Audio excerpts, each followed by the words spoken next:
Welcome everybody to my YouTube channel GCI maths.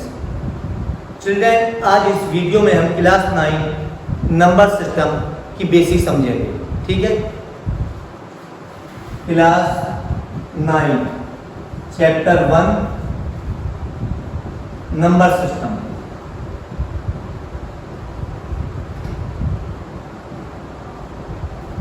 सबसे पहले आप आ जाइए नेचुरल नंबर। नेचुरल नंबर क्या होते हैं? The collection of all counting numbers are called natural numbers. 1 2 3 4 5 6, मतलब ये चलते चले आएंगे ऐसे कंटिन्यू। ठीक है, मतलब ये कभी खत्म ही नहीं होंगे। अच्छा, अगर आपसे ये भी पूछा जाए कि स्मॉलेस्ट नेचुरल नंबर, तो स्मॉलेस्ट नेचुरल नंबर 1 होता है और ग्रेटेस्ट नेचुरल नंबर आप नहीं बता सकते।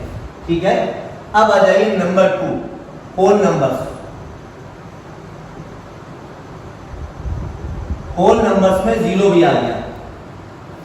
The collection of all counting numbers and zero is called whole numbers, यानी 0 1 2 3 4 5 6 and so on. Smallest whole number is 0। अगर नेचुरल नंबर में स्मॉलेस्ट पूछा जाए तो 1। ठीक है, अब 0 आ गया तो ये होल नंबर बन गए। अब अगर आपसे ये पूछा जाए every whole number is the natural number, तो ये फॉल्स है। हर नेचुरल नंबर नहीं हो सकता, क्योंकि नेचुरल नंबर में 0 भी आ गया। अगर आपसे कहा जाए कि every natural number is the whole number, it is right. हर नेचुरल नंबर होल नंबर हो सकता, बट हर होल नंबर नेचुरल नंबर नहीं हो सकता। नंबर 3, अब आ जाइए इंटीजर्स। इंटीजर्स में क्या है? सारे माइनस के नंबर, सारे प्लस के और 0। -5 -4 -3 -2 -1 0 1 2 3 एंड सो ऑन, और इधर भी और है नंबर। ठीक है, तो ना तो आप स्मॉलेस्ट इंटीजर नंबर बता सकते, ना ग्रेटेस्ट इंटीजर बता सकते। ठीक है, तो ये आ गया आपका इंटीजर्स। लेकिन इन तीनों नंबर में आप ये समझिए क्या खास बात है, इसमें डिनोमिनेटर 1 होगा। डिनोमिनेटर 1 तो लगा सकते हैं, लेकिन इसके अलावा कोई नंबर नहीं होगा। ठीक है, 0 इंटीजर में भी आ गया, 0 होल में भी आ गया। अगर आपसे कहा जाए कि every integer is a whole number, it is true. अगर आपसे कहा जाए every integer is a whole number, ये ट्रू नहीं है। हर इंटीजर होल नंबर नहीं हो सकता, क्योंकि इंटीजर में नेगेटिव नंबर भी आ गए। सारे नेगेटिव सारे पॉजिटिव 0 मिला के इंटीजर्स हो गए। ठीक है, अब आ जाइए रेशनल नंबर। रेशनल नंबर्स कौन से होते हैं? The number which can be written in the form of p upon q, where p and q are integers and q is not equal 0. The numbers which can be written in the form of p upon q, where p and q are integers, p और q क्या है? Integers का मतलब p और q minus के भी हो सकते हैं, प्लस के भी हो सकते हैं, बट q 0 नहीं होगा। किसी भी रेशनल नंबर का डिनोमिनेटर 0 नहीं हो सकता। अगर 0 है तो वो नंबर रेशनल नहीं है। ठीक है, इतना समझ गए। अब आ जाइए decimal expansion of rational number. Decimal expansion of rational number का डेसिमल एक्सपेंशन। ठीक है, इसके दो कैटेगरी है। Number 1 terminating decimal, number 1 terminating decimal. Number 2 non terminating and repeating. Non terminating and repeating, समझ में आ गया? अगर वो अभी हम आपको मतलब बताएंगे टर्मिनेटिंग का मतलब क्या है और नॉन टर्मिनेटिंग एंड रिपीटिंग का मतलब क्या है। टर्मिनेटिंग वो नंबर आएंगे जैसे 1/2 3/4 7/8 3/10।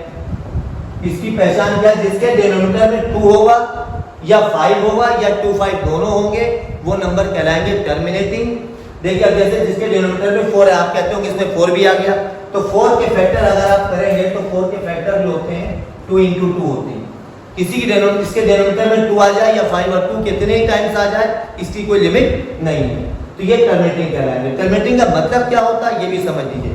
अगर हम डिनोमिनेटर से न्यूमरेटर को डिवाइड करें, सपोज करिए 4 से हम डिवाइड करें 3 को, तो after some step remainder will be 0। 4 से आप 3 को डिवाइड करेंगे तो आंसर आएगा 0.75 और रिमाइंडर आ जाएगा 0। इसलिए इसको बोलते हैं टर्मिनेटिंग डेसिमल। और आप बिना डिवाइड करे कैसे पहचानेंगे? जिसके डिनोमिनेटर में 2 या 5 होगा। ठीक है, अब आ जाइए non terminating and repeating. Non terminating and repeating में कौन से नंबर आते हैं? बाकी जो भी बचे वो सब number non terminating and repeating. जैसे 1/3, 7/9, 5/6, 3/11, कुछ भी ले लीजिए। अब जैसे ही 6 आ गया, आप लोग कह रहे होंगे कि इसमें 2 भी आ गया, 6 के फैक्टर में 2 भी आ गया और 3 भी आ गया। जिसके डिनोमिनेटर में सिर्फ 2 और 5 आएगा या 2, 5 दोनों आएंगे, वो नंबर टर्मिनेटिंग होगा। और 2, 5 के अलावा भी इसमें अगर कोई नंबर आ गया तो वह नंबर नॉन टर्मिनेटिंग है, रिपीटिंग कहलाएगा। ठीक है, ये आ गया फर्क है। ये नंबर ये भी रेशनल और है नंबर ये भी रेशनल, दोनों नंबर रेशनल है, बस इनकी कैटेगरी अलग अलग है। इनको अलग अलग 2 नंबर में डिवाइड, 2 डेसिमल में डिवाइड कर दिया गया। एक तो टर्मिनेटिंग डेसिमल्स और दूसरा non terminating and repeating decimals. ये भी अच्छी तरह आप समझ गए होंगे कि टर्मिनेटिंग में कौन से नंबर आते हैं। जिसके डिनोमिनेटर में 2 आएगा या 5 आएगा या 2, 5 दोनों आएंगे, वो नंबर कहलाएंगे टर्मिनेटिंग डेसिमल्स। और जिसके डिनोमिनेटर में 2 और 5 के अलावा कोई नंबर आता है तो वो कहलाएंगे non terminating and repeating decimals. ठीक है, चलिए अब इसके बाद चलते हैं इरेशनल नंबर पर। इरेशनल नंबर कौन से होते हैं? Irrational numbers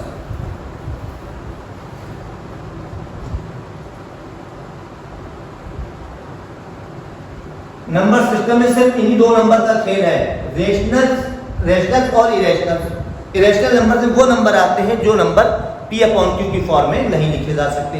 the number which can not be written in the form of P/Q are called irrational numbers.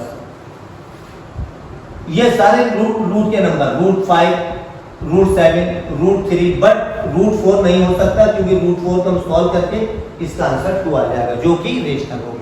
अच्छा, एक बात और ध्यान रखिएगा, पाई ऑल्सो इरेशनल, पाई भी इरेशनल होता है। जबकि पाई की वैल्यू आप लोग कहते होंगे 22/7 होती है, वो उसकी एग्जैक्ट वैल्यू नहीं होती है, पाई की वैल्यू कुछ और होती है, इसलिए पाई इरेशनल में आता है। और ये सारे नंबर इरेशनल में होगा, सारे रूट के नंबर। अगर कहीं √25 है, it is not irrational because it's value is 5।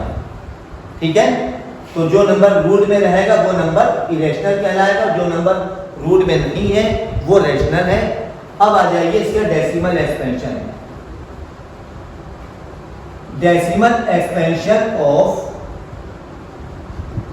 Irrational number. Irrational number, इसका डेसिमल एक्सपेंशन समझिए। जैसे रेशनल नंबर का डेसिमल एक्सपेंशन 2 टाइप का था।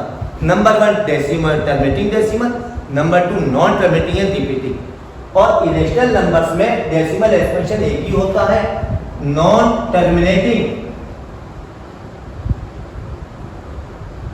And non repeating. ना ये टर्मिनेट होते हैं ना ये रिपीट होते हैं, तो ये फिर नंबर कैसे लिखे जाते हैं आप लोग समझाऊं, फिर ये कैसे लिखे जाते हैं, तो ये भी समझ लीजिए आपके नंबर कैसे लिखे जाएंगे। ठीक है, अगर आपने ये अच्छी तरह समझ लिया तो आप ये समझिए इस चैप्टर के क्वेश्चन आप लोग खुद करेंगे, आपको खुद होने लगेंगे क्वेश्चन। ये चीज अगर आप अच्छी तरह समझ गए, जैसे कोई नंबर 2.10100100001, ये नंबर ना तो टर्मिनेटिंग कहलाएगा, ना ये नॉन टर्मिनेटिंग, ना टर्मिनेट हो रहा है, ना ये रिपीट हो रहा है। और एग्जांपल ले लीजिए 1.25, 255, 2555, these are examples of irrational numbers। समझ गए? तो ये नंबर क्या होते हैं? Non terminating and non repeating. चलिए अब इसके बाद हम आपको ये बताएंगे कि इरेशनल नंबर्स को कैसे प्लस और कैसे माइनस करते हैं, कैसे मल्टीप्लाई और कैसे डिवाइड करते हैं। ये जानना आपका बहुत जरूरी है। ये अगर आप सीख गए इरेशनल नंबर को प्लस माइनस करना, तो समझ लीजिए आप चुटकियों में इसके क्वेश्चन निकालेंगे। अब आ जाइए इरेशनल नंबर जैसे √2 और √5, इनकी मल्टीप्लाई। देखिए इसको हम एक ही रूट में लिख सकते हैं। एक ही रूट में लिखने के बाद ये देखना है कि हमें इसके फैक्टर तो नहीं हो रहे। अगर फैक्टर हो रहे हैं तो फैक्टर करिए, अदरवाइज मल्टीप्लाई। तो √2 × √5 की मल्टीप्लाई √10 हो गई। और देखिए एग्जाम्पल √6 × √8, इसको आप एक ही रूट में लिख लीजिए, √6 × √8। अब इसके फैक्टर हो रहे हैं 6 से 2 × 3, और 8 के 2 इंटू 2 इंटू 2। अब देखिए इसमें कितने 2 है, एक स्क्वायर का 2, जिसका पेयर बन गया वो नंबर रूट के बाहर लेते जाइए। एक स्क्वायर का 2 बचा सिंगल 3 1, तो इसकी मल्टीप्लाई आ गई 4 रूट की, ना कि रूट 48 लिखेंगे आप लोग, ठीक है। और देखिए रूट 10 एंड रूट 15, ठीक है, आप इनको एक ही रूट में लिख दिए 10 इंटू 15, ठीक। अब इसके फैक्टर 5 इंटू 2 इंटू 5 इंटू 3, इसमें 5 का पेयर बन गया, 5 आ गया बाहर, अंदर बचा 2 इंटू 3 यानी 5 रूट 6। तो ये आ गया इरेशनल नंबर की मल्टीप्लाई। अभी और हम आपको बड़े बड़े नंबर दिखाएंगे। अब आइए ऐसे 3 रूट 12 इंटू 5 रूट 10। अब इसमें कोएफिशिएंट भी आ गए, इनको कैसे मल्टीप्लाई करेंगे, कोएफिशिएंट की मल्टीप्लाई कर दीजिए 3 इंटू 5 और रूट वाले नंबर रूट में ले लीजिए, ठीक है। 3 इंटू 5 15 हो गया। अब इसके फैक्टर कीजिए, 12 के फैक्टर 2 इंटू 2 इंटू 3 और 10 के हो गए 2 इंटू 5। अब इसमें देखिए 2 का पेयर हो गया, एक पेयर हो गया 2 का, 2 आ गया, अंदर बचा सिंगल 3 सिंगल 2 सिंगल 5, इन तीनों में मल्टीप्लाई कर दी है 30, यानी 30 रूट 30 इसकी मल्टीप्लाई हो गई, ठीक है। इसके बाद हम नेक्स्ट वीडियो में बहुत जल्दी आपसे मिलेंगे, उसमें आपको इसका प्लस माइनस और इसके और बड़ी मल्टीप्लाई सिखाएंगे, ठीक है। और जो लोग इस चैनल पर नए हैं प्लीज उनसे रिक्वेस्ट है कि चैनल को सब्सक्राइब करें और वीडियो को लाइक और शेयर जरूर करें। Thank you so much.